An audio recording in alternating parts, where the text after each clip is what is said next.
Hello दोस्तों, आप सभी का स्वागत है हमारे YouTube channel point of learning में। दोस्तों, अगर आप TGT, PGT, UP TET, CTET, UPSC या दूसरी प्रतियोगी परीक्षाओं की तैयारी कर रहे हैं तो ये वीडियो आपके लिए रामबाण साबित होने वाला है। वीडियो को शुरू करने से पहले अगर आप हमारे चैनल पर नए हैं तो जल्दी से हमारे चैनल को सब्सक्राइब कर लें और बेल आइकन को दबा दें, जिससे आपके पास इसी तरीके के MCQs वाले वीडियोस आपके पास पहुंचते रहें। बिना किसी देरी के शुरू करते हैं हम आज के अपने इस नए चैप्टर को। पिछले अध्याय में हमने हड़प्पाकालीन सिंधु सभ्यता के प्रश्न उत्तरों का अध्ययन किया। आज हमारा दूसरा अध्याय है, दूसरा चैप्टर है जो कि वैदिक संस्कृति से जुड़ा हुआ है। वैदिक संस्कृति का प्रचार प्रसार, वैदिक सभ्यता से जुड़े हुए बहुविकल्पी महत्वपूर्ण प्रश्नोत्तर आपके सामने है स्क्रीन पर। सवाल नंबर 1 स्क्रीन पर आ चुका है। प्रारंभिक आर्यों के बारे में निम्नलिखित कथनों में से कौन सा कथन सही नहीं है? सवाल ध्यान से सुनिए। प्रारंभिक आर्यों के बारे में निम्नलिखित कथनों में से कौन सा कथन सही नहीं है? यानी आर्य जो प्रारंभिक आर्य थे उनसे जुड़े हुए कथन 4 कथन दिए गए हैं, जिनमें से एक कथन गलत है। 4 कथन में से 3 कथन सही हैं। तो पहला कथन, वे मुख्यतः नगरों में निवास करते थे, ये आर्यों के बारे में बताया गया। सही है या गलत, ये आपको बताना है। प्रश्न ऑप्शन 2 है, वे संस्कृत बोलते थे। ऑप्शन सी, वे घुड़सवारी करते थे। ऑप्शन डी, वे झुंडों में भारत पहुँचे। तो हम आपको बताते हैं कि सवाल नंबर जो पहला हमारा है, प्रारंभिक आर्यों के बारे में कौन सा कथन सही नहीं है। तो हम एक बार फिर से देखते हैं। जो ऑप्शन डी है, वे कई झुंडों में भारत पहुँचे, ये सही कथन है। ऑप्शन सी, वे घुड़सवारी किया करते थे, ये भी सही कथन है। ऑप्शन बी, वे संस्कृत बोलने वाले लोग थे, ये भी कथन सही है। तो इस हिसाब से जो ऑप्शन ए हमारा है, वे मुख्यतः नगरों में निवास करते थे, इसका ऑप्शन ए गलत है, क्योंकि वैदिक सभ्यता पूर्ण रूप से एक ग्रामीण सभ्यता थी और वैदिक सभ्यता के लोग यानी कि प्रारंभिक आर्य नगरों में नहीं अपितु गांवों में रहा करते थे। ऑप्शन ए इसका सही जवाब है। इसके उत्तर की जांच कर लेते हैं। वे मुख्यतः नगरों में निवास करते थे, ऑप्शन ए गलत है, जबकि वे गांवों में निवास करते थे। प्रश्न नंबर 2 आपकी स्क्रीन पर, इनमें से किस फसल का ज्ञान वैदिक काल के लोगों को नहीं था? तो 4 ऑप्शन आपके सामने हैं। 4 में से 3 फसलें ऐसी हैं जिनका ज्ञान वैदिक काल के लोगों को था, लेकिन एक ऐसी फसल है जिसे वैदिक काल के लोग जिसे अपरिचित थे। तो ऑप्शन ए हमारा है चावल। तो चावल के ज्ञान से वैदिक काल के लोग परिचित थे। ऑप्शन बी तंबाकू। ऑप्शन सी जौ से भी वैदिक काल के लोग परिचित थे। ऑप्शन डी गेहूं से भी वैदिक काल के लोग परिचित थे। तो इस हिसाब से अगर हम देखते हैं तो ऑप्शन बी जो है तंबाकू, इस फसल से वैदिक काल के लोग परिचित नहीं थे या तंबाकू का ज्ञान वैदिक काल के लोगों को नहीं था। ऑप्शन बी हमारा सही जवाब है प्रश्न नंबर 2 का करेक्ट जवाब। सवाल नंबर 3 आपके सामने, किस वेद में सभा को नरिष्ट अर्थात सामूहिक वाद विवाद या अनुल्लंघनीय कहा गया? यानी एक कथन सभा को नरिष्ट कहा गया है या फिर सामूहिक वाद विवाद या फिर अनुल्लंघनीय कहा गया। इतने शब्दों का इस्तेमाल किया गया। यानी वेद में सिर्फ जो शब्द इस्तेमाल किया गया वो नरिष्ट शब्द इस्तेमाल किया गया कि किस वेद में सभा को नरिष्ट कहा गया। तो वेद चूंकि 4 हैं, ऋग्वेद, यजुर्वेद, सामवेद, अथर्ववेद, और चारों वेद आपके सामने, इनमें से किसी एक वेद में सभा को नरिष्ट कहा गया है, उस वेद का नाम हमें बताना है। ऑप्शन ए यजुर्वेद में कहा गया, ऑप्शन बी सामवेद में कहा गया, ऑप्शन सी अथर्ववेद में कहा गया, ऑप्शन डी ऋग्वेद में कहा गया। तो सभा को नरिष्ट जिस वेद में कहा गया वो वेद अथर्ववेद है, यानी कि ऑप्शन सी करेक्ट जवाब के लिए हम आंसर चेक करते हैं। बिल्कुल सही जवाब ऑप्शन सी अथर्ववेद में सभा को नष्ट कहा गया। सवाल नंबर 4 आपकी स्क्रीन पर। ऋग्वेद में कुल कितने मंडल हैं? बहुत ही महत्वपूर्ण सवाल, बहुत ज़्यादा प्रतियोगी परीक्षाओं में पूछा जाने वाला सवाल। लगभग अगर 10 एग्ज़ाम्स होते हैं, अगर इतिहास के सवाल आ रहे हैं तो 10 में से 5 बार यह सवाल परीक्षाओं में जरूर पूछा जाता है कि ऋग्वेद में कुल कितने मंडल हैं, यानी कुल कितने अध्याय हैं। अब एक सवाल और भी आता है, ऋग्वेद में कुल कितने सूत्र हैं या सूक्त हैं। तो ऋग्वेद में कुल जो सूक्तों या सूत्रों की संख्या है वो 1028 है। आगे अध्याय में हम इसके बारे में भी पढ़ेंगे, लेकिन यहाँ पर हमारा प्रश्न है कि कुल कितने मंडल यानी कुल कितने अध्याय हैं। ऋग्वेद को कितने भागों में बांटा गया है?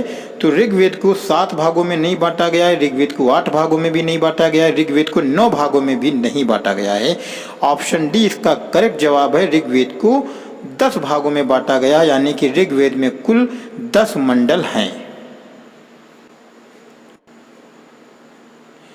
अगला सवाल नंबर 5 आपके सामने। किस रचना में नारी को सुरा और पासा के साथ 3 प्रमुख बुराइयों में शामिल किया गया? किस रचना में, यानी वो कौन सी किताब है इसमें नारी को सुरा और पासा के साथ 3 प्रमुख बुराइयों में शामिल किया गया?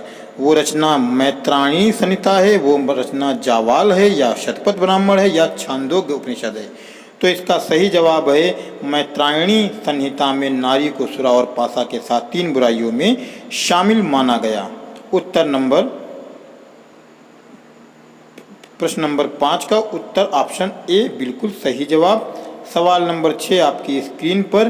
गायत्री मंत्र की रचना किसने की थी, यानी किस ऋषि ने की थी?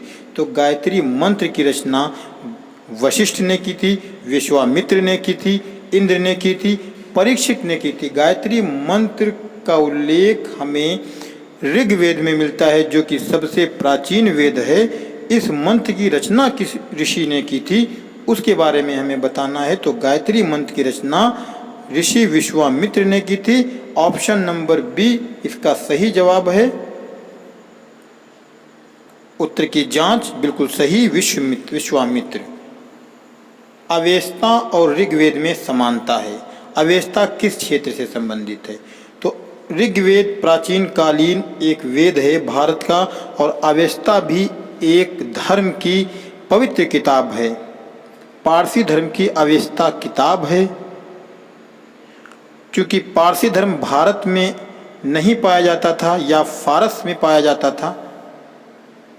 पारसी पारस से बना है, और पारस शब्द फारस से बना है। फारस में ही प्राचीन कालीन जो फारस का हिस्सा, वो हमारा अफगानिस्तान, ईरान, इराक का हिस्सा होता है।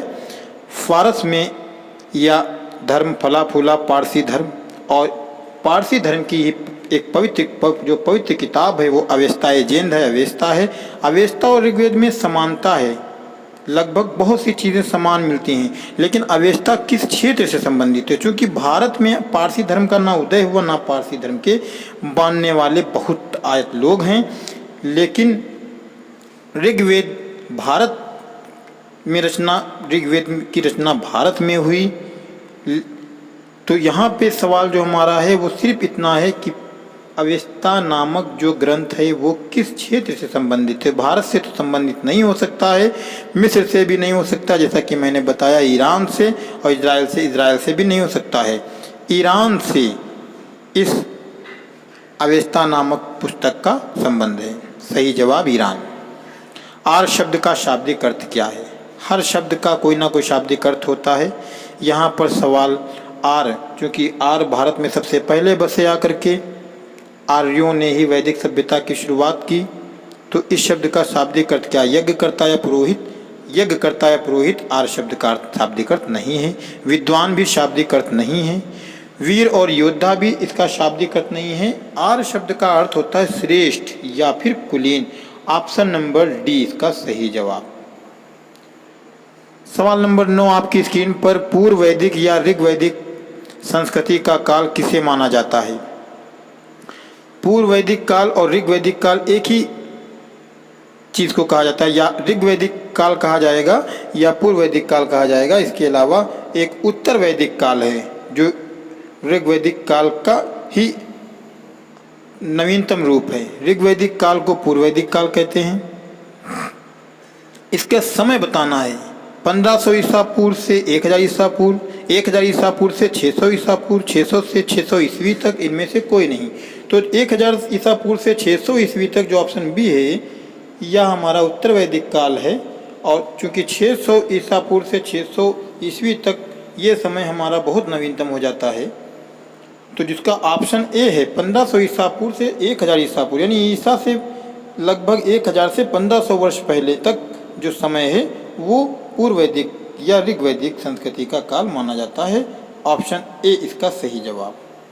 अगला सवाल हमारा, उत्तर वैदिक संस्कृति का काल किसे माना जाता है? उत्तर वैदिक, जैसा कि अभी हमने ऊपर बताया, उत्तर वैदिक संस्कृति का काल 1000 ईसा पूर्व से 600 ईसा पूर्व तक। समय बहुत ही महत्वपूर्ण होता है साथियों इतिहास में। अगर आप इतिहास का ज्ञान प्राप्त कर रहे हैं, इतिहास विषय की तैयारी कर रहे हैं, चाहे आप TGT, PGT, SSC, UPTET, CTET या और दूसरे कोई भी हाई लेवल के एग्ज़ाम की तैयारी कर रहे हैं जिसमें आपका विषय इतिहास है या इतिहास विषय से सवाल उसमें आने हैं, तो इतिहास के जो समय हैं, तिथियां हैं, इनका बहुत महत्वपूर्ण रोल होता है। इसलिए आप समय और तिथियों पर बहुत कायदे से ध्यान दीजिए। कठिन कुछ भी नहीं है, बस सिर्फ थोड़ा सा ध्यान देना है। ईसा से पहले, ईसा से बाद, इस चीज़ को आप ईसा मसीह के जन्म को एक पैमाना मान लीजिए, एक बिंदु निर्धारित कर लीजिए कि जिस तरीके से हम गणित में पढ़ते हैं धनात्मक और ऋणात्मक चिन्ह, जीरो से अगर हम दाहिने बढ़ते हैं तो धनात्मक की तरफ बढ़ते जाते हैं, +1 +2 +3 +4 +5 +6, और जब हम बाएं ओर बढ़ते हैं तो प्लस के जो माइनस हो जाता है -1 -2 -3 -4। यहाँ पर ये ध्यान दिया जाता है कि -1 जो होता है -2 से बड़ा होता है, -2 -3 से बड़ा होता है, -3 -4 से बड़ा होता है, -4 -5 से बड़ा होता है। ध्यान दीजिए कि जब अगर फिर -1 और -5 की तुलना करें तो -5 जो होता है वो -1 से बहुत छोटा है, जबकि अगर धनात्मक की तरफ जाएंगे तो जो +1 है ये +5 से बहुत छोटा है। तो सेम इसी तरीके से ईसा मसीह के जन्म से पहले जब हम चलेंगे 1 2 3, तो 1 जो होगा वो करीब होता जाएगा 0 के और 2 दूर होता जाएगा। इस तरीके से 1500 सन तक अगर जाएं, 1500 ईसा पूर्व, 1500 का मतलब है इनके जन्म से 1500 साल पहले, और 1000 ईसा पूर्व का मतलब है इनके जन्म से 1000 साल पहले। तो जो पूर्व वैदिक सभ्यता हमारी ऋग्वैदिक सभ्यता है वो इनके जन्म से 1000 साल पहले से 1500 पहले तक जो समय रहा वो पूर्व वैदिक का रहा, और फिर जब इनके जन्म से 600 साल पहले से लेकर के 1000 साल पहले तक जो हमारा समय रहा वो हमारा उत्तर वैदिक काल कहलाया। लेकिन लिखने का तरीका ये होता है कि 1000 ईसा पूर्व से लेकर के 600 ईसा पूर्व, उल्टा इसलिए लिखा जाता है क्योंकि हम बैक में धीरे धीरे वापस आ रहे होते हैं आज की तिथियों की तरफ। हम धीरे वापसी कर रहे हैं 600, फिर 500, 400, 300, 200 और 100 जीरो पर आकर के फिर हम 1 2 3 4 की गिनतियाँ हमारी शुरू हो जाएंगी जो हमारे ईस्वी से शुरू होता है। तो इसका सही जवाब एक बार जांच कर लेते हैं, ऑप्शन नंबर बी, ईसा पूर्व 1000 ईसा पूर्व से 600 ईसा पूर्व तक उत्तर वैदिक काल। साथियों याद रखिएगा 1000 से 1500 से 1000 साल तक, 1000 से 1500, 600 से 1000 नहीं बोलना है, 1500 से यानी आज से उनके जन्म से 1500 साल से लेकर के और उनके जन्म के 1000 साल पहले तक 500 साल तक यानी कि पीछे तक ये समय जो रहा उत्तर पूर्व वैदिक रहा। फिर जब 1000 से लेकर के 600 साल तक 400 साल और गुजरे तो वो समय हमारा रहा उत्तर वैदिक काल। फिर यानी 600 साल जो बचते हैं वो धीरे धीरे वापस उल्टा चले आते हैं। उसमें कई सारे घटनाएं भारत में होती हैं, बहुत से राजा महाराजाओं का राज था जिनमें तमाम से इतिहास से बड़े हुए तथ्य, इनसे भी जुड़े हुए चैप्टर भी अभी आगे आप पढ़ेंगे जो इन 600 साल का घटनाक्रम है। आगे बढ़ते हैं, किस देवता के लिए ऋग्वेद में पुरंदर शब्द का प्रयोग किया गया? बहुत ही प्रचलित सवाल, बहुत ही कंपटीशन में पूछा जाने वाला सवाल कि पुरंदर शब्द का प्रयोग किसके लिए हुआ है, पुरंदर किसे कहा गया है। अब यहीं पर ध्यान भी दे लीजिए कि ऋग्वेद में पुरंदर शब्द का इस्तेमाल हुआ, यानी पुरंदर शब्द किस वेद में आया है, तो ऋग्वेद में आया है। और पुरंदर का शब्द का अर्थ किस लिए होता है, तो पुरंदर का जो प्रयोग होता है वो इंद्र के लिए होता है। इसका सही ऑप्शन आपका जो है ऑप्शन सी है। शुल्ब सूत्र किस विषय से संबंधित है? तो सूत्र जैसा कि गणित में आप देखते हैं इस तरीके से सूत्र या सूत्र लिखे जाते थे, तो एक ज्योतिष है, गणित है, खगोल है, ज्यामिति है। तो ज्योतिष क्योंकि ज्योतिष से शास्त्र जुड़ा हुआ था, गणित अलग चीज़ है, खगोल विद्या खगोल शास्त्र अलग है और ज्यामिति अलग है। लेकिन शूल सूत्र जो था वो गणित का ना होकर के बल्कि ज्यामिति विषय से संबंधित था। ऑप्शन नंबर डी इसका सही जवाब। असतो माँ सदगमय कहाँ से लिया गया है? यह हम बहुत सी जगह पर लिखा हुआ देखते हैं। इसको श्लोक को किताबों में पढ़ाया भी जाता है कि अस्तो माँ सदगमय। तो अस्तो माँ सदगमय भी बहुत ही प्रचलित पंक्ति है, बहुत ही प्रचलित श्लोक की पंक्ति है और इसे भी हमारे 4 वेदों में से किसी एक वेद से लिया गया है, यानी किसी एक वेद में इसका वर्णन होता है और वह वेद जो हमारा है वो सबसे प्राचीन कालीन वेद ऋग्वेद है। ऑप्शन ए इसका सही जवाब। सवाल नंबर 14 देखते हैं, किस वेद में जादुई माया और वशीकरण का वर्णन है? यानी ऐसा कौन सा वेद है जिसमें भूत प्रेत या जादू टोना, वशीकरण, तंत्र मंत्र, इन सब चीज़ों का वर्णन किया गया है? तो इसके लिए सामवेद नहीं है, इसके लिए ऋग्वेद नहीं है, इसके लिए यजुर्वेद नहीं है। वह सबसे जो बाद का वेद है, यानी जो हमारा चौथे नंबर का वेद आता है। क्रम में जब हम आएंगे तो क्रम में हमारा चौथे नंबर पर अथर्ववेद पड़ता है। अथर्ववेद में वशीकरण तंत्र मंत्र का बहुत आयत में प्रयोग किया गया है। इसका ऑप्शन भी सही हो जाता है। ऋग्वेद में पवित्र नदी किसे माना गया है? तो ऋग्वेद में यूँ तो कई नदियों का वर्णन मिलता है, लेकिन जो सबसे पवित्र नदी मानी गई है वो सरस्वती नदी को माना गया, जबकि गंगा और यमुना का वर्णन भी उसमें एक एक बार आता है, लेकिन पवित्र नदी का वर्णन सरस्वती नदी को कहा गया। ऑप्शन सी इसका बिल्कुल सही जवाब है। अगला सवाल हम देखते हैं आपकी स्क्रीन पर। 3 क्रमों या 3 पगों में 3 लोकों को माप लेने के कारण किसे उपक्रम कहा गया? तो ये एक घटना बहुत प्राचीन काल की, ऐसा माना जाता है कि सूर्य, सवित्र, मित्र, विष्णु, आपके सामने 4 नाम। तो भगवान विष्णु ने 3 पगों में तीनों लोकों को नाप लिया था एक बार। तो उसी से संबंधित सवाल है कि तीनों लोकों को माप लेने के कारण किसे उपक्रम कहा गया? तो विष्णु को ही उपक्रम कहा गया। ऑप्शन डी इसका सही जवाब। पुराणों की संख्या कितनी है? बड़ा ही प्रचलित प्रश्न है, बहुत आयत में आने वाला, निरंतर प्रश्नों एग्जाम्स में पूछा जाने वाला। पुराण कितने हैं? 21 हैं, 20 हैं, 19 हैं, 18 हैं। तो ऑप्शन ए सिंपल सी बात है, 18 पुराण है। बहुत ही चलन में रहने वाला प्रश्न है। ऑप्शन ए इसका सही जवाब। वैदिक धर्म का मुख्य लक्षण इनमें से किसकी उपासना था? तो वैदिक धर्म के लोग भी पूजा पाठ करते थे, लेकिन धर्म का मुख्य लक्षण किसकी उपासना करना था? इनमें से किसकी वो उपासना मुख्य रूप से करते थे? त्रिमूर्ति की करते थे, प्रकृति की करते थे, पशुपति की करते थे, देवी माता की करते थे। तो वैदिक धर्म का मुख्य लक्षण प्रकृति की उपासना करना था। ऑप्शन बी इसका सही जवाब है। सवाल नंबर 19, वह दस्तकारी कौन सी है जो आय द्वारा व्यवहार में नहीं लाई गई थी? ऐसी दस्तकारी कौन सी जो आय द्वारा व्यवहार में नहीं लाई गई थी? आभूषण, बढ़ईगिरी, लोहार, मध्यभांड। तो जो लोहार है, लोहारगिरी है, ये आय द्वारा व्यवहार में नहीं लाई गई थी। ऑप्शन सी इसका बिल्कुल सही जवाब। आदि काव्य की संज्ञा किसे दी जाती है? यानी आदि का प्रारंभ से होता है, शुरुआत से होता है। काव्य का मतलब आप जानते हैं, काव्य से होता है, बड़े बड़े प्राचीन कालीन ग्रंथों से। तो आदि काव्य की संज्ञा किससे कही दी जाती है? महाभारत को, गीता को, भागवत पुराण को, रामायण को। तो आदि काव्य की जो संज्ञा दी जाती है वो रामायण को दी जाती है। ऑप्शन डी इसका सही जवाब। अगला सवाल नंबर हमारा 21, निम्नलिखित में से कौन मूलतः जल या समुद्र का देवता है? यानी जल का देवता कह लीजिए या समुद्र का देवता कह लीजिए। मूल रूप से या मुख्य रूप से किसको हम जल का देवता कहते हैं, समुद्र का देवता कहते हैं? तो 4 देवताओं के नाम हैं, वरुण, मित्र, इंद्र, नासत। वरुण जो है, वरुण को हम समुद्र का देवता कहते हैं। ऑप्शन ए इसका सही जवाब। पतंजलि कौन थे? माध्यमिका संप्रदाय का एक दार्शनिक, पाणिनि के संस्कृत व्याकरण का एक टीकाकार, योगाचार संप्रदाय का एक दार्शनिक, आयुर्वेद पर एक पुस्तक के लेखक। तो पतंजलि कौन थे? ये बहुत ही फेमस अपने समय के व्यक्ति हुए हैं या साहित्यकार हुए हैं या विद्वान हुए हैं। पतंजलि पाणिनि के संस्कृत व्याकरण अष्टाध्यायी का एक टीकाकार थे। ऑप्शन बी इसका सही जवाब। उत्तर वैदिक काल के वेद विरोधी और ब्राह्मण विरोधी धार्मिक अध्यापकों को किस नाम से जाना जाता था? क्योंकि प्रारंभ में पहले हड़प्पा सभ्यता, सिंधु घाटी सभ्यता विकसित हुई। किन्हीं कारणों में वह पूरी की पूरी सभ्यता विनाश की तरफ चली गई या नष्ट हो गई। पूरी सभ्यता का विनाश हो गया। वक्त ने फिर करवट ली और फिर उसके बाद में वजूद में आई हमारी वैदिक सभ्यता। वैदिक सभ्यता भी दो भागों में बढ़ जाती है, पूर्व वैदिक सभ्यता या ऋग वैदिक सभ्यता और उत्तर वैदिक सभ्यता।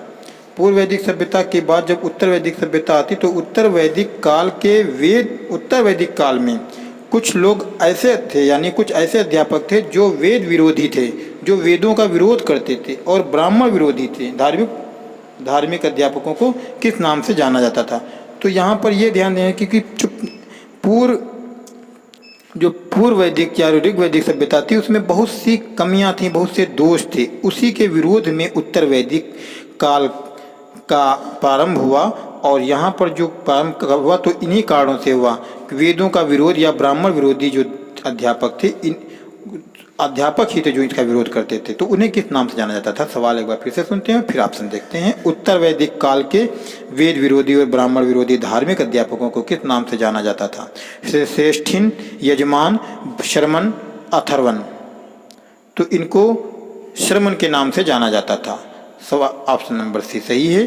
भारत के किस स्थल की खुदाई से लौह धातु के प्रचलन के प्राचीनतम प्रमाण मिले हैं? कौशाम्बी से मिले हैं, हस्तिनापुर से मिले हैं, तक्षशिला से मिले हैं, अतरंजी खेड़ा से मिले। तो भारत में कहाँ से लोहे की धातु के प्रमाण मिले हैं? तो अतरंजी खेड़ा से लोहे के धातु के प्रमाण मिले हैं। ऑप्शन नंबर डी सवाल नंबर 24 का बिल्कुल सही जवाब। कौन सा वेद अंशतः गद्य रूप में भी रचित है?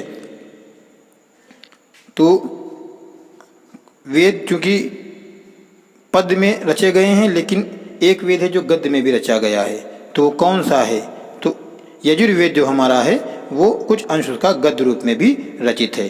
सवाल नंबर 26, सभा और समति प्रजापति की दो पुत्रियां थीं, इसका उल्लेख किस वेद में मिलता है? सामवेद में, अथर्ववेद में, ऋग्वेद में, यजुर्वेद में। सभा और समति प्रजापति की दो पुत्रियां थीं, ये उल्लेख जो मिलता है यह हमको ऑप्शन बी अथर्ववेद में मिलता है। उत्तर वैदिक काल में किस देवता को सर्वोच्च स्थान प्राप्त था? उत्तर वैदिक काल में विष्णु को, रुद्र को, प्रजापति को, इंद्र को, इनमें से किस देवता को सर्वोच्च स्थान प्राप्त था? तो इसका ऑप्शन सी सही है, प्रजापति को सर्वोच्च स्थान प्राप्त था। सवाल नंबर 28 अगला सवाल हमारा, किस वेद में प्राचीन वैदिक युग की संस्कृति के बारे में सूचना दी गई है? यानी कौन सा ऐसा वेद है जिसमें प्राचीन वैदिक युग की संस्कृति के बारे में सूचना दी गई है? तो वो हमारा जो सही जवाब है ऋग्वेद, चूंकि प्राचीन वेद है और प्राचीन वेद में ही प्राचीन वैदिक युग की संस्कृति का सूचना हमें मिलेगी। प्रश्न से ही उत्तर का पता चल जाता है, इसका सही जवाब ऋग्वेद। सवाल नंबर 29 आगे आपकी स्क्रीन पर, उत्तर वैदिक काल में लिखे गए ग्रंथों का सही क्रम कौन सा है? यानी सबसे पहले किस ग्रंथ को लिखा गया, उसके बाद कौन सा, उसके बाद कौन सा? तो उत्तर वैदिक काल में, पूर्व वैदिक काल की बात यहाँ पे नहीं हो रही है, उत्तर वैदिक काल में जो ग्रंथ लिखे गए उनका क्रम क्या है? यानी सबसे पहले वेद, उसके बाद ब्राह्मण, उसके बाद अरण्यक और उसके बाद उपनिषद। ये हमारा ऑप्शन ए है और ऑप्शन ए ही सही है, इसलिए आगे हम ऑप्शन ना पढ़ करके हम ऑप्शन नंबर ए को ही याद करते हैं। यहाँ के ऊपर सबसे पहले वेद लिखे गए, यानी चारों वेद, उसके बाद ब्राह्मण, उसके बाद अरण्यक, उसके बाद उपनिषद। तो सबसे पहले जो उत्तर वैदिक काल का कालक्रम, वेदों जो ग्रंथों का क्रम है, वेद, ब्राह्मण, अरण्यक, उपनिषद। ऑप्शन नंबर ए इसका बिल्कुल सही जवाब। सवाल नंबर 30, निम्न में से किसका संकलन ऋग्वेद पर आधारित है? यजुर्वेद का, सामवेद का, अथर्ववेद का, इनमें से कोई नहीं।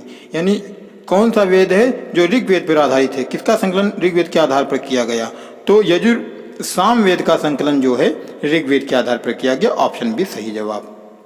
निम्नलिखित में से कौन प्रस्थान त्रयी में शामिल नहीं है? ब्रह्मसूत्र, उपनिषद, भागवत, भगवत गीता। इनमें से ये चारों में से कौन ऐसा है जो प्रस्थान त्रयी में शामिल नहीं है? ऑप्शन सी भागवत जो है प्रस्थान त्रयी में शामिल नहीं है। ऋग वैदिक युग की प्राचीनतम संस्था कौन सी थी? परिषद थी, सभा थी, समिति थी, विधत थी। ऋग वैदिक युग की सबसे प्राचीनतम संस्था कौन सी थी? यानी ये संस्थाएं परिषद, सभा, समिति, विधत यूँ चूंकि सभी सभाएं ऋग वैदिक युग की ही हैं। वैदिक काल की चारों संस्थाएं वैदिक काल की ही संस्थाएं हैं, लेकिन इन चारों में भी सबसे प्राचीन संस्था जो थी वो कौन सी थी? तो जो प्राचीनतम संस्था वैदिक युग की थी वह विदत थी। ऑप्शन डी बिल्कुल सही जवाब इसका। अगला सवाल हमारा, ब्राह्मण ग्रंथों में सर्वाधिक प्राचीन ग्रंथ कौन सा है? शतपथ ब्राह्मण, गोपथ ब्राह्मण, पंचविश ब्राह्मण, ऐतरेय ब्राह्मण। तो ब्राह्मण ग्रंथों में जो सबसे प्राचीन ग्रंथ है, चूंकि ये सभी ब्राह्मण ग्रंथ हैं, लेकिन इन चारों में जो सबसे प्राचीन ग्रंथ है वो हमारा शतपथ ब्राह्मण है। ऑप्शन ए बिल्कुल सही जवाब। आर्यों के आर्कटिक होम सिद्धांत का पक्ष किसने लिया?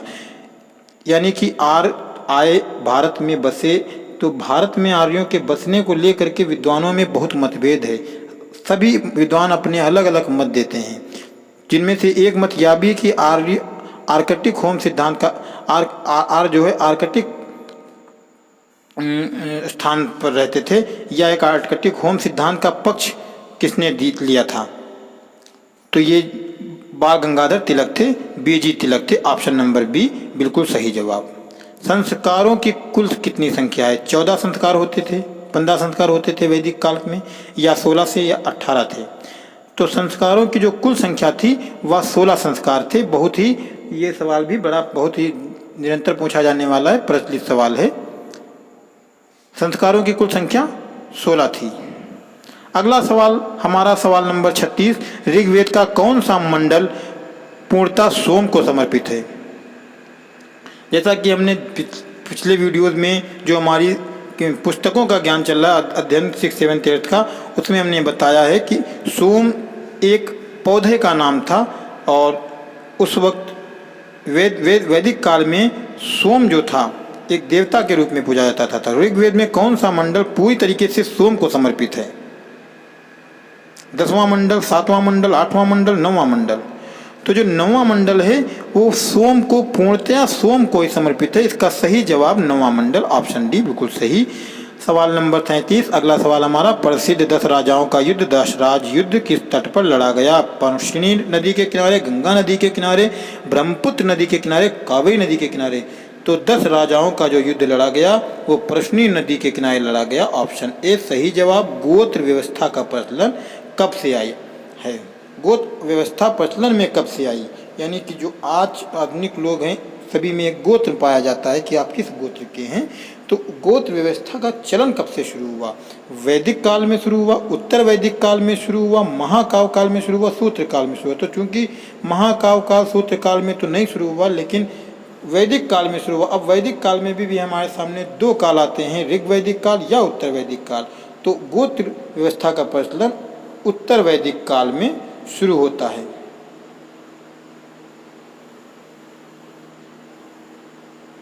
ऑप्शन बी सही जवाब। सवाल नंबर 39, भारत के राज चिन्ह में प्रयुक्त होने वाले शब्द सत्यमेव जयते किस उपनिषद से लिए गए? बहुत ही फेमस प्रश्न, बहुत ही बार बार प्रश्न आने वाला, परीक्षाओं में पूछा जाने वाला, मुंडक उपनिषद से लिया गया है। सत्यमेव जयते मुंडक उपनिषद से लिया गया है। बिल्कुल याद कर लीजिए क्योंकि यह बहुत बार पूछा गया हुआ सवाल है। अगला सवाल, ऋग्वैदिक आर्यों का मुख्य व्यवसाय क्या था? आर्य क्या करते थे? आर्य शिक्षा का व्यवसाय करते थे, आर्य खाली व्यवसाय करते थे, कृषि करते थे, पशुपालन करते थे? तो आर्यों का जो मुख्य व्यवसाय था प्रमुख रूप से, क्योंकि व्यवसाय कृषि और शिक्षा तो था ही, लेकिन जो उनका मेन व्यवसाय था वह पशुपालन था। ऑप्शन डी इसका सही जवाब। 800 ईसा पूर्व से 600 ईसा पूर्व का काल किस युग से जुड़ा है?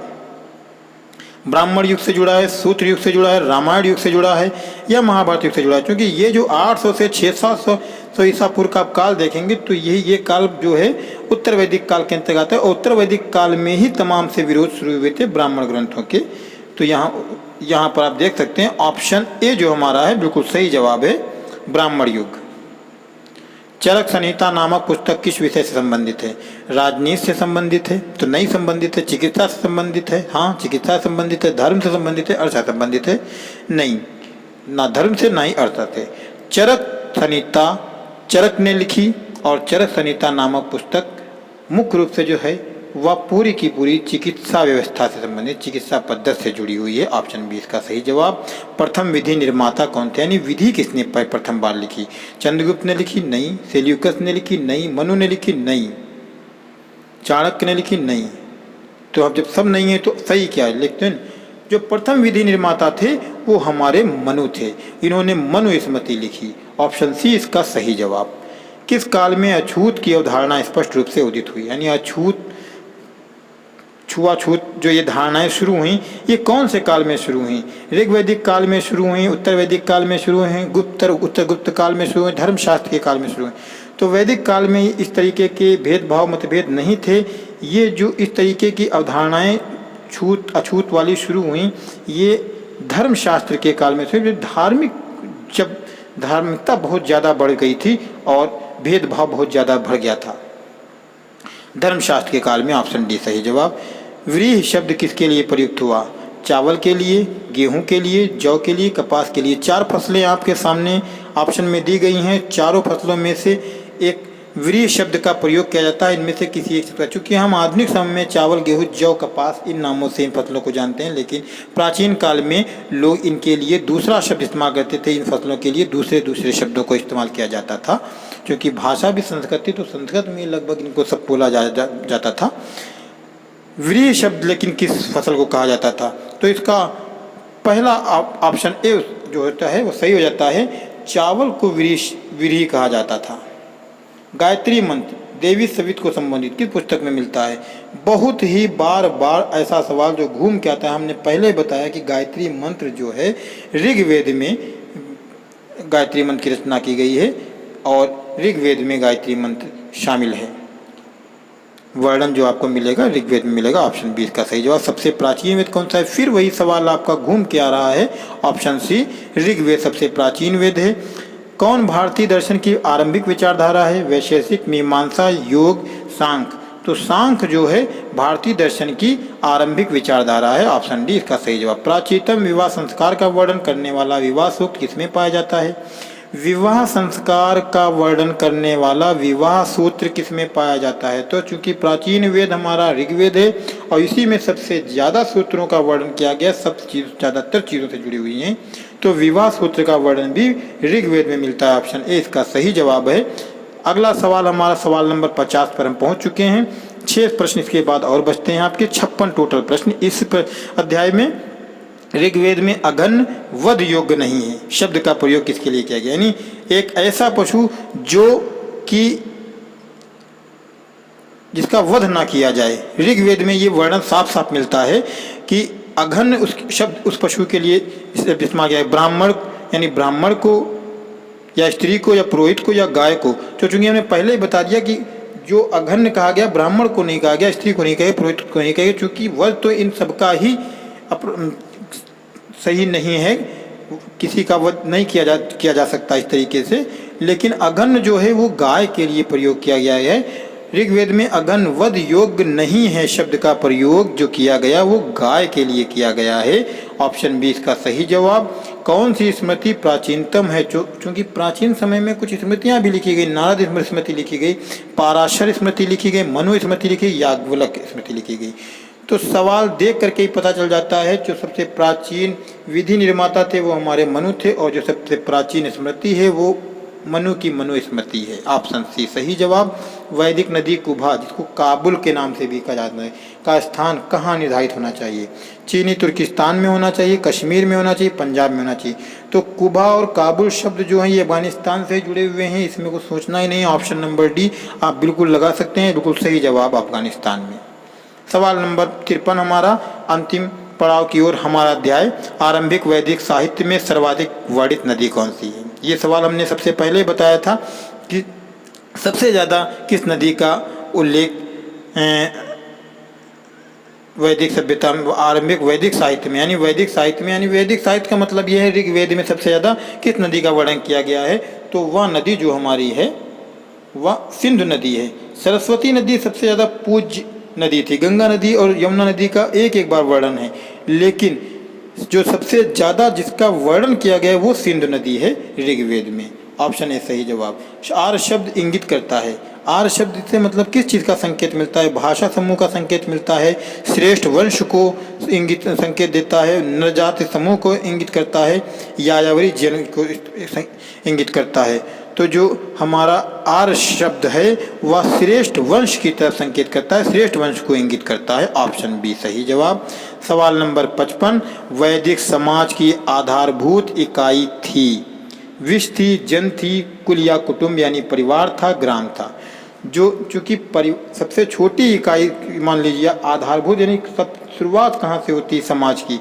वैदिक तो समाज की शुरुआत आज भी हमारे परिवारों से होती है। परिवार भी समाज की सबसे छोटी इकाई परिवार को आधुनिक समय में भी कहा जाता था। उस समय भी जो सबसे आधारभूत इकाई, तो चूँकि जो छोटी इकाई होती है वही सबसे आधारभूत इकाई भी होती है, तो आधारभूत इकाई उस समय भी कुल या कुटुंब था। ऑप्शन नंबर सी बिल्कुल सही जवाब है इसका।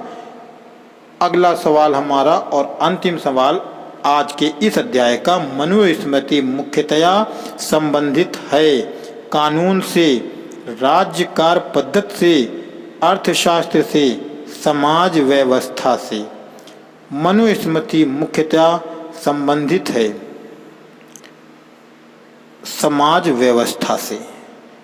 इस तरीके से हमारे वैदिक सभ्यता के 56 बड़े ही अति महत्वपूर्ण प्रश्न जो कि परीक्षाओं में सबसे ज़्यादा पूछे जाते हैं दोस्तों। इसी तरीके से अगला तीसरा अध्याय भी आपके सामने, तीसरा चैप्टर महत्वपूर्ण प्रश्नों का बहुविकल्पी एमसीक्यू टाइप का अगला वीडियो लेकर के आएंगे। तब तक के लिए आप हमारा channel power point of learning देखते रहिए।